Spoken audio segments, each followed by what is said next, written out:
আসসালামু আলাইকুম। আজকের আলোচ্য বিষয় হচ্ছে জ্যামিতি। ক্লাস নবম দশম শ্রেণীর কোনো নির্দিষ্ট ত্রিভুজের পরিবৃত্ত আঁকতে হবে, অর্থাৎ একটা ত্রিভুজ থাকবে, সেই ত্রিভুজের একটা পরিবৃত্ত আঁকতে হবে সেটা। তাহলে প্রথমে আমরা একটা এবিসি একটা ত্রিভুজ নেব। এবিসি ত্রিভুজ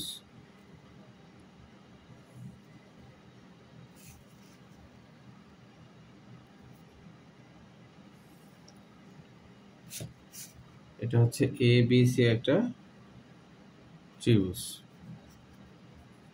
প্রথমে আমরা এবিসি একটা ত্রিভুজ নেব। এরপরে কাজ হচ্ছে এ বি রেখার সমদ্বিখণ্ডক আঁকতে হবে।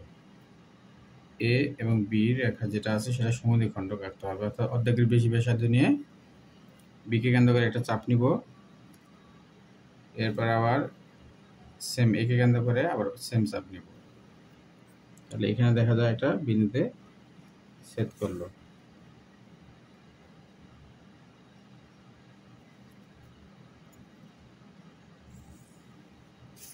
এরপরে সেম কাজটা করতে হবে আবার এ এবং সি বাহুর ব্যাসার্ধ অর্ধেকের বেশি ব্যাসার্ধ নিয়ে এই পাশে একটা চাপ আঁকতে হবে, এই পাশে একটা আঁকতে হবে।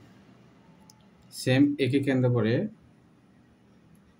এখানে একটা চাপ, এই পাশে একটা চাপ। যে বিন্দুতে ছেদ করছে এই বিন্দুগুলো আবার যোগ করতে হবে।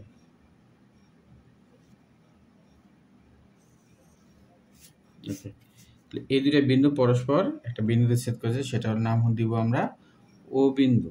আর এখানে ইচ্ছা মতো দেওয়া যায়, এটাকে ডি দিলাম, ই দিলাম, এটাকে ডি দিলাম, এটাকে এফ দিলাম, এটাকে জি দিলাম, ইচ্ছা মতো দেওয়া যায়। এরপর আমরা কি করব, যে ওকে কেন্দ্র করে ও এর সমান ব্যাসার্ধ নিয়ে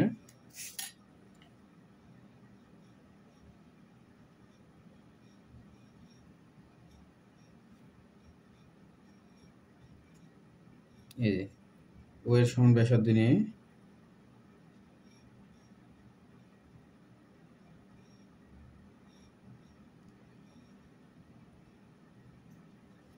এর সমান ব্যাসার্ধ নিয়ে একটা বৃত্তচাপ আঁকবো।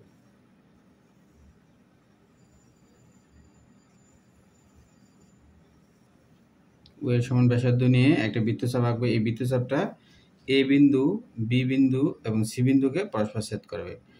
এই যে তিনটা বিন্দুকে ছেদ করলে এটা নাম হলো পরিবৃত্ত, অর্থাৎ তিনটা বিন্দুকে স্পষ্টভাবে যে ছেদ করবে এটা নাম হলো পরিবৃত্ত। তাহলে এ বি সি যেটা আমরা বিন্দুগামী একটা হবে এবং ত্রিভুজ এবিসি হবে একটা ত্রিভুজের পরিবৃত্ত, অর্থাৎ এটাই হচ্ছে ত্রিভুজ এবিসি হচ্ছে পরিবৃত্ত।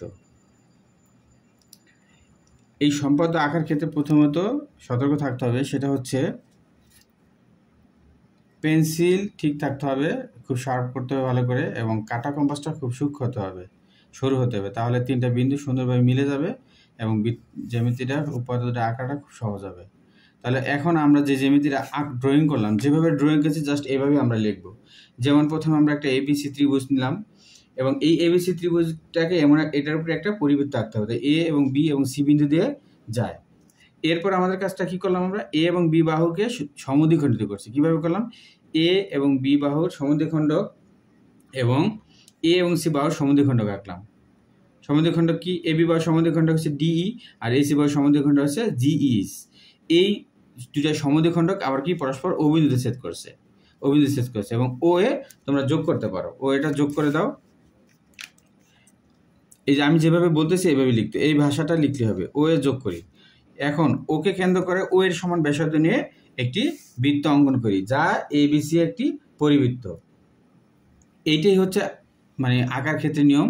বইয়ের ভাষার মতো আছে, তুমি নিজে যদি এভাবে নিজের ভাষা অ্যাপ্লাই করো তাহলে সম্পাদ্য আর ভুলে যাওয়ার কোনো সম্ভাবনা নেই।